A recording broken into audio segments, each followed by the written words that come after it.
No, I have always thought, both today and in the past, that my father was my father. Toto Riina, my Toto Riina, my father. Not the Toto Riina portrayed by the media. To me, he's always been my father, beyond what was being said or what he was labeled for, with different names and nicknames. To me, he has always been my father. That's it.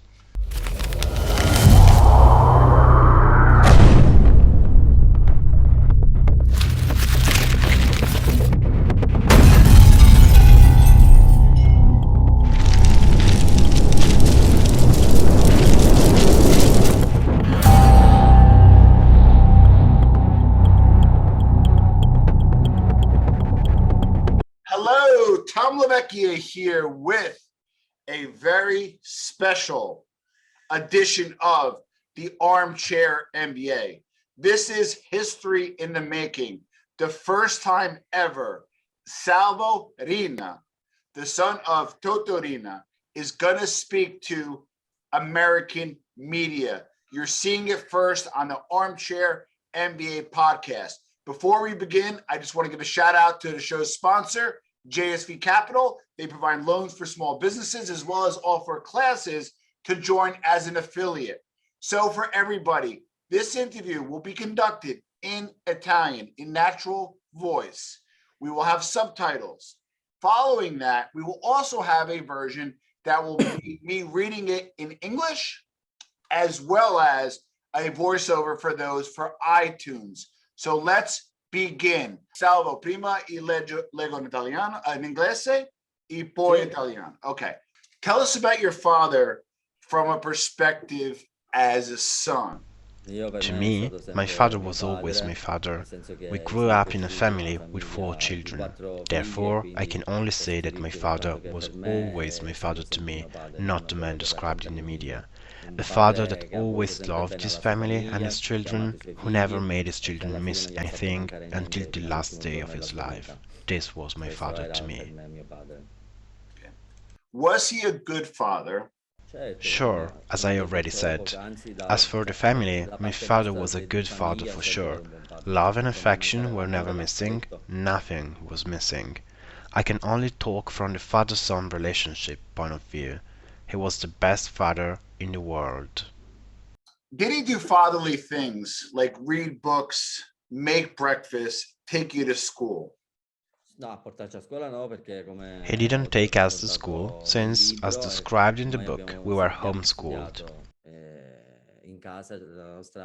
Our teachers, as well as professor, was my mother for all the years during which we were living together with our family.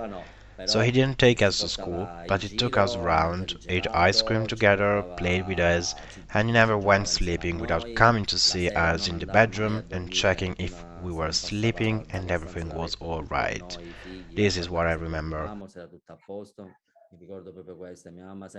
My mother always tells that he was the last person checking if everything was all right while we were sleeping. From this point of view, he was a great father to me. What was family life like during birthdays, holidays, and obviously Sunday dinner, which is a tradition?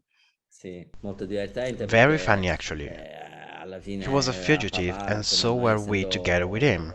Our family was very much united and compact. It was always the 6 of us. We were called 6 times 6. On occasions like birthdays and holidays, we were always together. For this reason, we lived this kind of holidays, birthdays, celebrations strongly. This was very intimate. How did the rest of your family perceive your father? Did they love and respect him, or did they fear him? What do you mean by the rest of the family? Parenti, cugini. I don't know. We never met anybody. Therefore, I can't talk about relationships that others could have with my father. I can't say if they feared him or respected him, but I think that my father was loved by everybody, both by closer relatives and by more distant relatives. After all, he was a good person who did good to others, specifically to his relatives. But to get a specific answer to your question, you talk to my relatives. I think they didn't fear him, they respected and loved him instead. Was your father present in your life by being around? Also, was he present when he was with you, or was he more pensive and distant? He could have his moments, like any other human being, but maybe we as kids weren't able to perceive it being so young. My father was arrested in 1993. I was 15 years old. At that age, or even before, it is difficult to understand certain things, but he was always close to and never detached from us. He was an affectionate father and always present. Considering that we lived our life very discreetly, he was very close to us, to the family, to my mother, to my siblings, mainly to the youngest, my sister Lucia, the youngest of us all. He loved her, being the Italian youngest daughter. You know for sure that the youngest child is always the heart in the middle. Please describe your parents' relationship. I think that the relationship between my father and my mother is an old-style love, a deep and great love. My mother has had as fiancé and husband only one man in her life, my father. They have been loving each other for many, many years. My mother got to know my father when she was young. She was still studying and attending her last high school year. They got engaged and they spent their life together. My mother had to abandon her study program and she was teaching. She became a professor, but they wanted to confine her since she was engaged to my father. So my mother chose to spend her life with her husband, the love of her life, from the moment in which she took her decision until the day on which he died. She is still devoted to the great love and their life together. Oh, nice, nice. When did you first realize who your father was?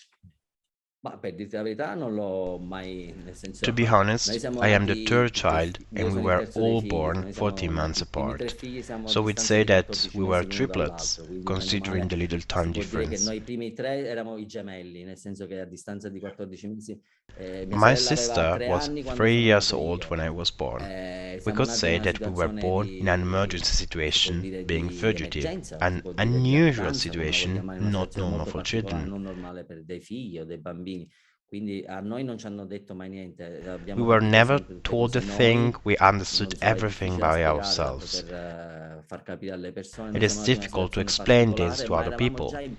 We were born in an unusual situation. There was no need for explanations. It was so natural to us that my mother nor my father had to explain to us the fact of being fugitive, the restrictions, the moves. It happened often that we had to move without reason. Therefore, nobody had to explain. We all already knew. It is difficult to explain. It is something that is born within you, you know, and this thing was born within us all. My father nor my mother had ever to provide us with explanations. We always understood everything. When you think of your father today, was he dad or is he Toto Riina who the media portrays? No, I have always thought, both today and in the past, that my father was my father. Toto Riina, my Toto Riina, my father. Not the Toto Riina portrayed by the media. To me, he's always been my father, beyond what was being said or what he was labeled for, with different names and nicknames. To me, he has always been my father. That's it. You describe your father as a man with weakness and own feelings. If you could elaborate on that. I think the biggest weakness of my father was his love for his family. This was his biggest weakness. Surely, like every human being, he had pros and cons. As for weaknesses, I couldn't talk about any weakness if not what I already mentioned, the real love for his family until his very last day. Perfetto. What are some core principles he taught you as a man? As said before, the love for the family, the blood family, for the parents, for my mother, for my siblings, for my sisters, as well as respect, the fact of being a serious person and having morale. These were the principles he taught us. He always taught us how to be serious and respectful.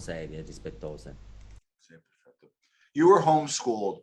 What was the reason they told you, and what type of lessons did you learn about life, and what did she teach you, your mother teach you? Yes, I describe it in my book, which hopefully will be released soon in the US. My mother started classes at 9 a.m. We took stock of the situation, lessons were to be done, and we used small tables as desks. Everyone had his or her ideas, somebody didn't want to do his or her homework. It was a different way of schooling, but at the same time this was a domestic educational way of schooling to teach me basic education. After the arrest of my father, I attended public schools and graduated there. However, my mother provided me with elementary and middle school education.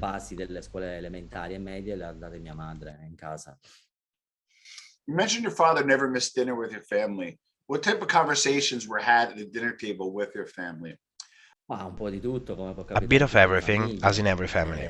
For example, my sister Lucia, the youngest one, maybe told my father that my brother and I disturbed during the lessons or that we did something wrong. My mother could have reported that I or Gianni, my brother, were distracted during lessons or that we didn't study. Then ordinary things, like everyday problems of normal life. What was to be done during the following day or the week. Nothing different from a normal family, ordinary conversations had at dinner. Probably this does not happen anymore today, since nobody is having dinner together with their parents. Nowadays, families are a little split up, and the union that characterized the past is no more there, like the idea of reuniting all for lunch or dinner. Most of all for dinner, since at lunch this could be more difficult for people going, for example, to school. The table was the meeting point of a family. Dinner was both the summary of that day and the following one, deciding to do or not to do certain things. I am not married, but I'm in a relationship. I do understand and see that many times in all modern families this, unfortunately, does not exist anymore. The table has always represented the link for many family When you things. frequently moved, as your father and family evaded authorities, what did he tell you? What was the reason? As I said before, no explanation had to be given to us. It was said that we had to leave, we had to pack our bags. When we saw my mother taking the bags from under the bed, we knew we had to leave soon, and so we did. Not much explanations was given, since there was no need, as said before. Maybe it is because we were born in an emergency situation, if we may call it so. To us kids, breaking our routine was really fun. As children, there was no better thing than changing the situation and context. This was fun for us.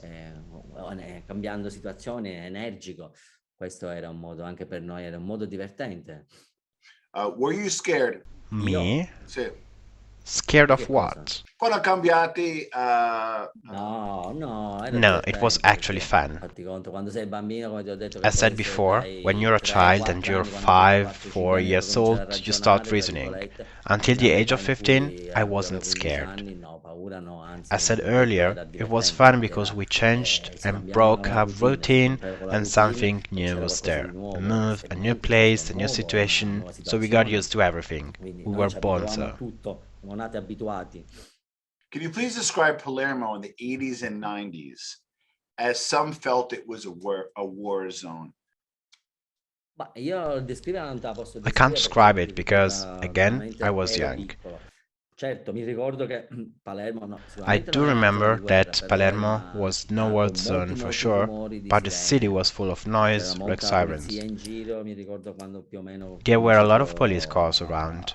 I remember when I started reasoning as a teenager that I could hear a lot of police cars and police were always around. It wasn't a war city because I do not think it was. But it was a city with lots of movements, police force, noise, and sirens. Yes, I do remember that.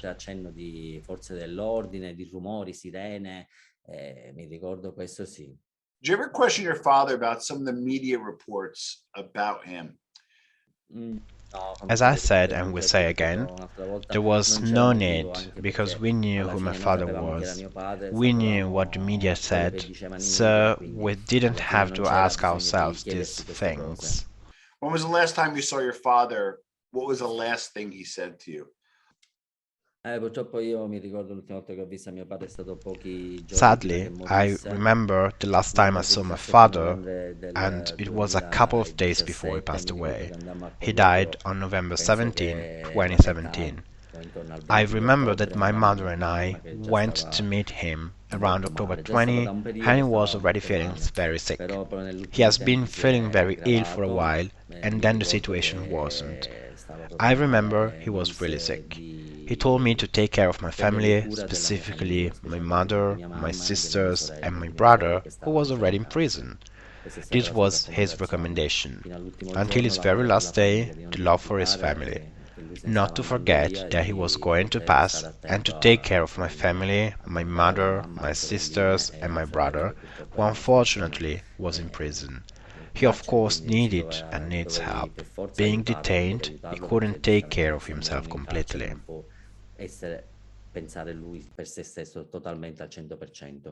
Why did you write the book? Salvo, perché hai scritto il libro? It was a coincidence that I wrote a book. I enthusiastically took one offer I received since I wanted to tell the story of my family from another point of view.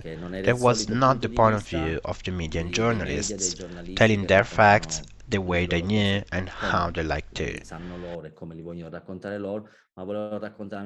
I wanted to describe my family from another point of view, an internal point of view, and a totally new perspective. In fact, those who are going to read the book will be moved. I'd like to say that because many readers were touched by the book since they read a snapshot of life, love, and many different situations nobody usually narrates. Also, people with deep love or strong and intimate feelings for their family would be able to relate to my story. What would you like to tell the American audience about yourself? What can I actually tell the American audience?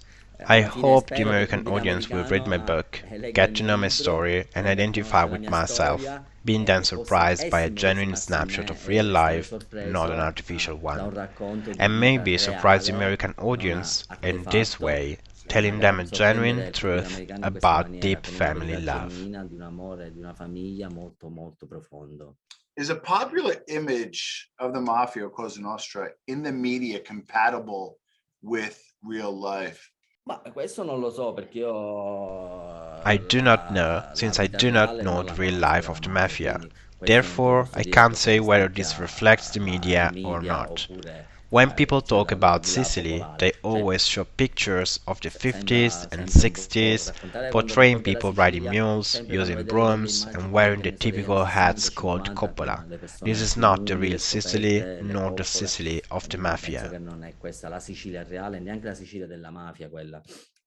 You're quoted as saying, if it wasn't for the mafia, there would be no jobs for people in Sicily. Can you elaborate on that? Non lo so chi ha detto queste cose, I sicuramente. do not know who said these things. Compared to 20, 30, 40 years ago, Sicily has totally changed. Unfortunately, Sicily has not many work opportunities today. People are emigrating to northern Italy or abroad. What can I say? The birthplace of my parents and me, Corleone, was totally different 10, 15 years ago. It was a village of 11,000 citizens. Today, this number amounts to 7,500. 4,000 people of my age are missing. They emigrated to Germany, France, Belgium, or northern Italy. I do not know what to say. Young adults emigrate since the economic, social, and work structures are missing. 20, 30, 40 years ago, Sicily was one of the most populated regions in Italy. The number of inhabitants amounted to 5.5 million. Today, if this number reaches more than 3 million, is already a lot. You can draw your conclusions.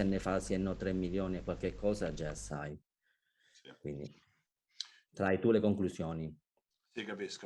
Did your family have relatives in the United States? As far as you know, did your father ever visit the United States? No, I never visited the US, and I think neither did my father, considering that he didn't have any passports. Yes, we do have some relatives. They are my father's second cousins. I do not know them, nor I have any relationships with them. In the final question of the part one of our series, what will Americans learn about your upbringing and your father when they get the book? Let